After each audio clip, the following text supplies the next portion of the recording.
kati Nyamutooro yavudde eno ne plane we nga civilian agenda okwenganga bajjeno ensonga lwaki bakugambye nti babwa orders za kushootinga bubola basiba private bamaje aberimbise mu bino ebyambalo by'abana abakuumi b'amaduuka Nyamutooro waali ng'era buli kimu ekikolebwa akimanyi era buli ekivaamu nga ssente zivaamu Nyamutooro embalirire ebaawo ne ssente ne zigenda naye essaawa yakakati mu Uganda bwe tuli ebyo ebyobugagga ebya wansi si bya ggwanga abantu kinoomu ddala abo abaalwana eyo box etambuza ssente bwe babanga bagamba nti tezabadde ssente baveeyo bakyogere nti tezabadde ssente batubulire ekyabaddemu mwabaddemu byuma that heaviness that was money eyo box za ssente yatugambye munno ezo ssente mwabaddemu ebintu ebiyamba ssente it was money na polisi teyayingidde nabyo polisi kati yayingidde nabyo. Oli ku YouTube channel agaliwo tuula kalira emboozi egwa makerenda naye ndowooza parliament simanyi oba omumuli gwongedde okubanga gwumulisaamu ababaka abalala babiri n'omunnamateeka omu bagenze maaso n'okubanga babagombamu obwala nabo omukulu Mawanda wa Igara East wamu ne Ignatius Mudimi wa Elgon County nabeera bwekuusa kubba kuba kutwala public funds ensimbi mu bufu obwo abamu beesibye ne ku ki ng'omanye ekiri mu parliament abamu beesibye ne ku ki box the police tena zabadde ssente box bagitambulizaamu engoye nabona omulalu oli mulalu zabadde ssente that was money eyo box etambuza ssente bwe babanga bagamba nti zabadde ssente baveeyo bakyogere nti tezabadde ssente batubulire ekyabaddemu mwabaddemu byuma that heaviness that was money eyo box za ssente yatugambye munno ezo ssente mwabaddemu ebintu ebiyamba ssente it was money na polisi teyayingidde nabyo polisi kati yayingidde nabyo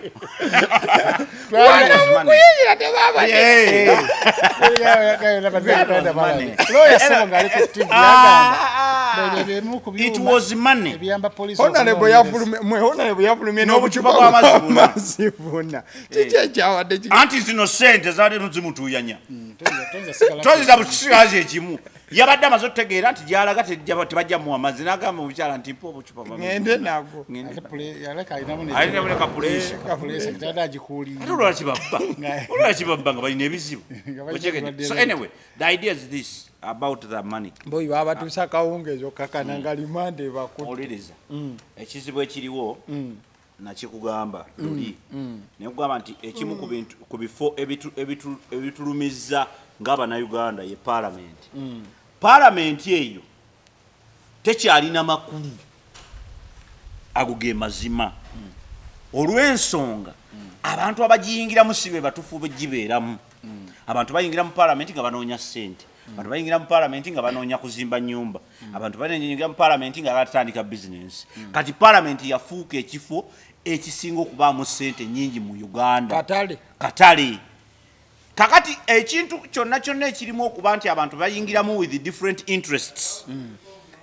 By all means tosobola kukijjamu mulamwa lwa nsonga emu. Ono asikazza wuwe n'oli asikazza wuwe. Ekyo kimu. Ekyokubiri parliament bagiwanikako ssente nnyingi nnyo.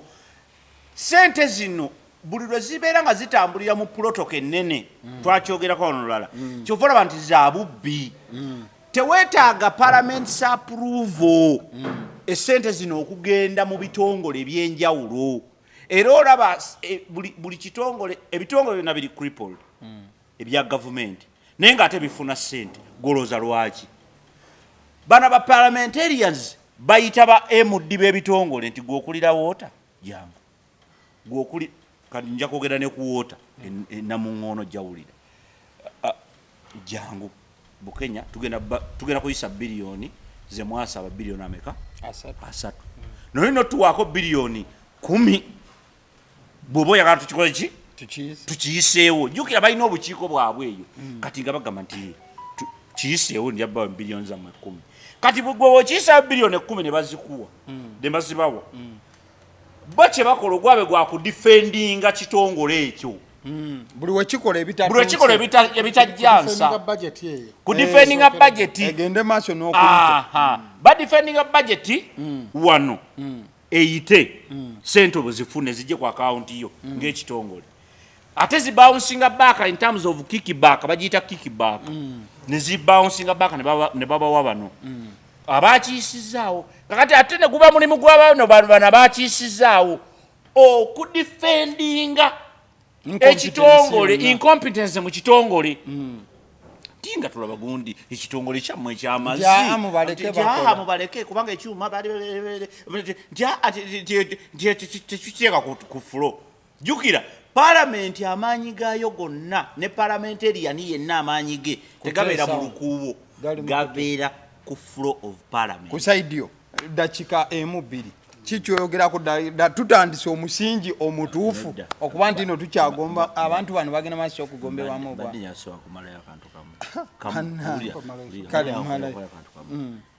in other words in conclusion nsonga yogera eri bakuwulira ate gyogamba nze kama kamera tetambula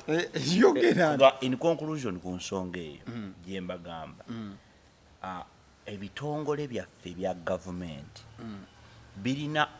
tulina okubijja ku palamenti ne bigenda ku ministry direct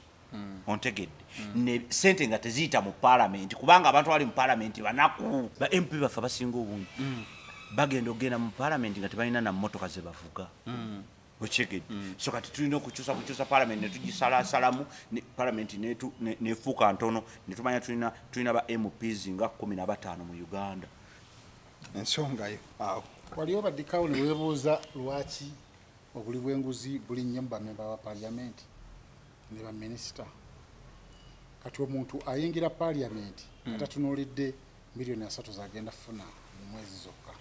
wabula ng'alwana abeereko akakiiko konna kabeerako mu paliamenti kubanga buli wagenda kakiiko buba bugagga obuyinza buba bugagga buli wabeera nti no ono alina akakiiko kaaliko keyeekuusaako kitegeeza nti no zino zaafuna ayina n'obutazikwatako ziri zaafuna mu kakiiko wewaba amakulu kitegeeza nti sente za gavumenti zo zikyabbibwa nnyo era zibbiddwa nnyo bamemba ba paliamenti abo kituufu kiri nti kati engeri pulezidenti Museveni gy'abataddeko amaanyi alinga atandise okukola infact yakazuukuka mu myaka gy'afugiddaana ti sente zibadde nnyo zifuluma naye nga zikola ebintu ebitali mu layini ntuufu kati essaawa tulabe ku bukambwe bwa pulezidenti Museveni ne kooti naye emuwuliriremu kova ku biro ebyokugamba nti nate okutta omuntu ate omute ate otegedde nti bamukwatidde omusango oguliwo essaawa zino guliko evidence guliko ekibokisi jjukira abantu abo sente tebazitereka mu bbanka kubanga zibalabisa kyova olaba buli gwe bakwata awo ekibokisi ekyempapu baba kushuwa buli we bakwata bwabo batebwe pa tugendeeka balekayo n'ali ewaka tiwabayo ekifuluma kati bano abajja ne kamera ne bajja ne babasangayo bano ne bayingira atako bandesigaba nti eri batayizaayo aliwo bw'omukwata oti nafuna chance ekuba essimu n'omukazi awakamanya nti waliwo bamututte lwa bunyuunyunsi nagamba wazino zigende ewakojja mu kyalo pulaani B zigende ewakojja mu kyalo nawo no balekawo ebinnya bijja kusimwa kati mu nnyumba zaabwe tiwabawe ekola ki etoloka kyova laba buli gwe bakwata tugendeeka tugende ewaka twaze so kati tusaba gavumenti tebakutwala nga tatuuseeko waka ne bawandiika statement bulungi nolyoka weyongera ng'ebizibiti naye ngamba zabadde ssente zabadde zifuluma eyo box teriyo mpapula ku nnomo zizitowa ezabadde ssente nze lwakubanga tebayingidde nabo naye ate bagenda okufuluma nga ate nengeri gye babadde bagisitulamu n'ekitiibwa kye babadde bagiwa nga yeetooloddwa looya w'omubbi n'agamba mbu ebyo empapula eziyambisibwa mu kunoonyereza nga poliisi eziyononye kitegeeza nti n'abapoliisi bennyininyini abali ku mulimu ogwo ogwogenda okwaza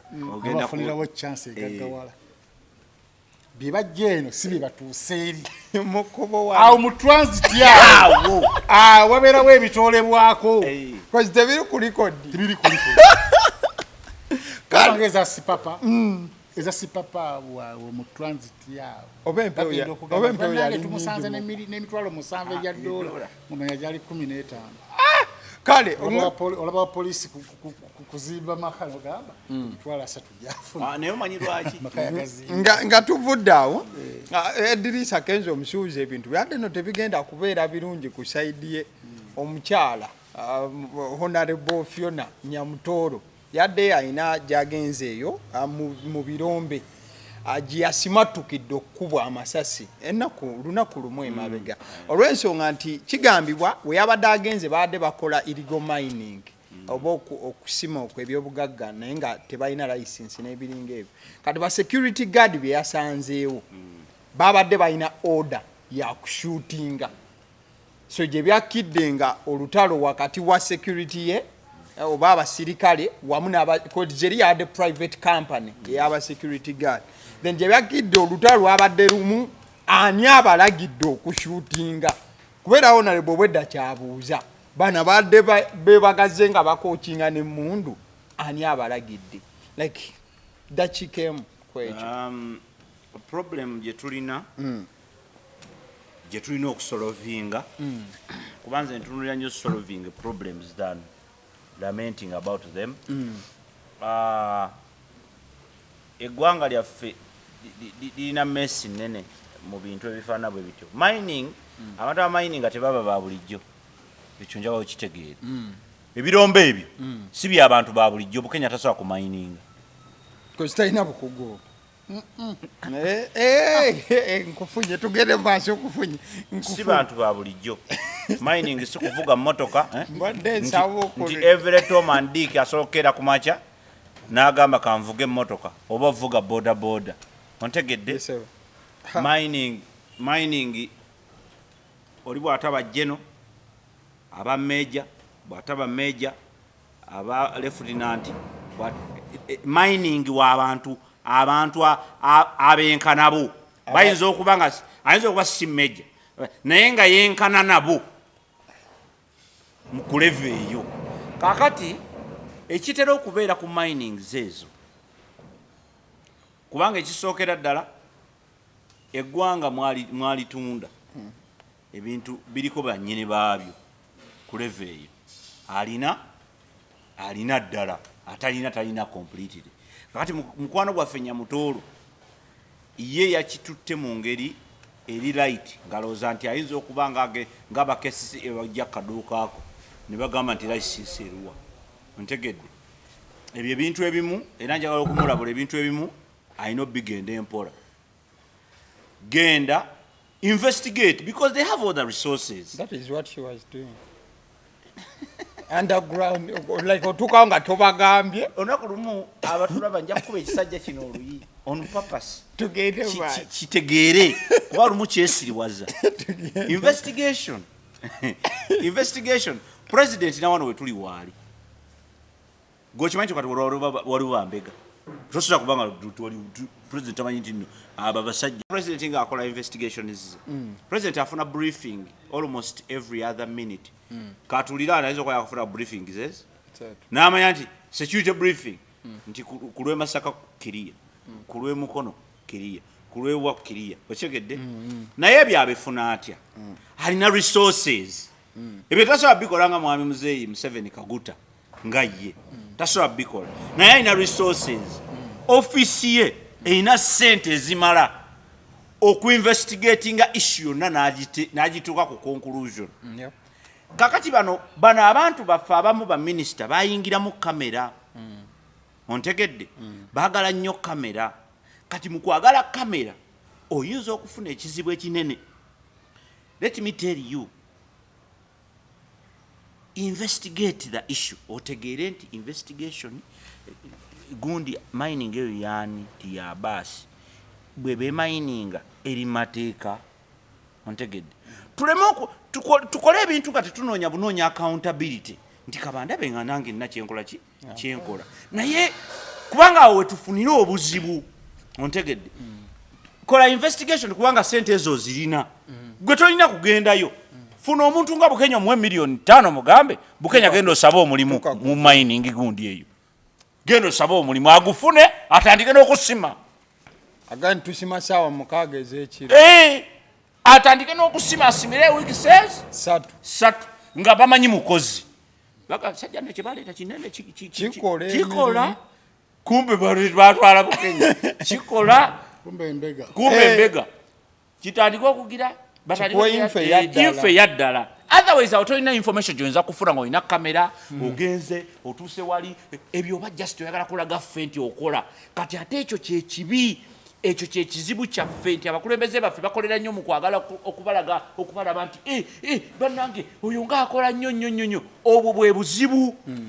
kubanga olwo oba tokola kiba kitegeeza tokola oba oli mu kulaga bulazi bantu nti okola naye oba tokola kale thank you so much and then away from that okiraba nti olwawo ekisajja kino mwana gwe yasoose eddakiika 2 kale Phiona Nyamutooro ali ku lusozi Gambalagala kubanga minisitule gye baamuwa ekyasinze okuba enzibu ennyo ewunya n'okuwunya ekyasinzeemu okubanga erimu ssente empitirivu kitegeeza nti n'okufa erimu nako mwekuli nga Obote bwakugambye teri muntu wa bulijjo agenda n'atandika kusima golodi wa bulijjo golodi ali mu bajenozi oba mu bakulu mu gavumenti nga basalawo nga bebamu ku batoopu abasalawo top 10 mu Uganda beba owninga golodi bweba nsi ndala golodi oyo aba wansi ng'era ali mu layini entuufu tidala ne minisita Nyamutooro waali ng'era buli kimu ekikolebwa akimanyi era buli ekivaamu nga ssente zivaamu Nyamutooro embalirire ebaawo ne ssente ne zigenda naye essaawa yakakati mu Uganda bwe tuli ebyo ebyobugagga ebya wansi si bya ggwanga abantu kinoomu ebyala abo abaalwana kati Nyamutooro yavudde eno ne plane we nga civilian agenda okweŋŋanga bajjeno ensonga lwaki bakugambye nti baba orders akushutinga bubola basiba private amagye ab'erimbisi mu bino ebyambalo by'abana abakuumi b'amaduuka bamugamba yambala kino yambala eno uniform naye nga bwakuba target bagamba ti liiso oli baliiso abo bola si baggaali bamagye gennyini kati omusanga mu kiyunifomu kyanolooza nti nno nti weewe mwanankuba nka musooke kumbe akumanyi kumbe akulaba nti olowooza kitegedde kati Nyamutooro yagenze mu layini entuufu erina okugobererwa nga omukungu wa gavumenti naye ate yagenzeemu birala nnyo ali mu buzibu bw'amaanyi eggwanga we liri olabawo eggwanga lyaffe lyatabukamuuko kati mu kutabukamuuko naffe tulina ottabukamuuko tojja nnyo tokola normally don't yes you do the abnormal otherwise wakikola normally you are going to have a problem lwaki ebintu byakyukamu naawe olina okukyukamu nammwe abali eyera bwe mulina okukikola okola opposite olina okutegeera tudiringa n'ekintu ekiri very abnormal naawe beeramu abnormal tokkiriza kubeera normal nga embeera eri abnormal ontegedde bw'ogenda ku poliisi olwaliro kimanyi bayinza okusibira emyaka 10 mu Uganda ng'ate bakusibira mateeka naye ng'ate bakusibira bwereere mu Uganda basobola okukukwata ne bakusibira emyaka 10 nga bakusibira bwereere kisoboka oba otegedde kubanga ogoberera mateeka kati onogavaako weyita kuba n'abakutwala nawe gavavuddeko tulabaani kati tulina kulabaani kati oli kyagambye kyekituufu sindikayo mbega agende bamugambe nti ndo ekironde kino nno kiraba ojja kirito kyagundi nakubira ono simu nagolooza nno private bajjeno bajja kirosamukaaka onalibo Nyamutooro kyabalina okukola kudde wooli yamuwa omulimu kikwate ntya ekyo kireke nja kikandolinga wuliriza kakati ate awo omanyi kyakola ono naye ayinza omugamba nti kati genda onkolere bwoti ono ayinza okwogera n'oli namugaa nti bambulidde amazima babasi gwennyini kyo kati okoze nti naye omwana wange akola ye bakimukira temuye yesi muntu nti kakati kale agendeyo ku lwomukaaga waba teriyo kiriyo kale